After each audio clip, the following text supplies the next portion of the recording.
ఒక ఆర్డర్ అయితే వచ్చేసింది మనకు.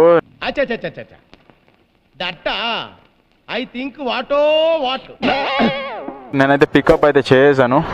పికప్ చేసి అయితే నేనైతే స్టార్ట్ అయ్యాను ఇప్పుడే.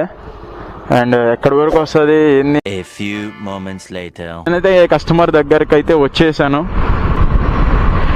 కరెక్ట్గా ఆటో వాళ్ళ దగ్గర పికప్ వేసాడు. ఎట్లా ఆటో వాళ్ళ దగ్గర భలే జాగ్రత్తగా ఉండాలండి ఇక్కడ ఎలక్ట్రానిక్ సిటీలో. తలనొప్పి ఎలక్ట్రానిక్ సిటీ కానీ ఎటు సైడ్ అయినా కానీ భలే తలనొప్పి అసలు.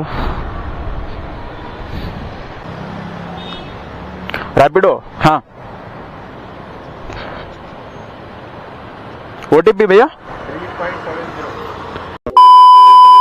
సో గైస్ రైడ్ అయితే డ్రాప్ అయితే చేసాను. అండ్ ఇక్కడికి వచ్చేసరికి 6.95 కిలోమీటర్స్ అయితే వచ్చాను. 93 రూపీస్ అయితే చూపించింది. అండ్ ఇక్కడ నుంచి మనకి ఇంకోటి అయితే వస్తుంది. ఫేజ్ 2కి 55 రూపీస్. సో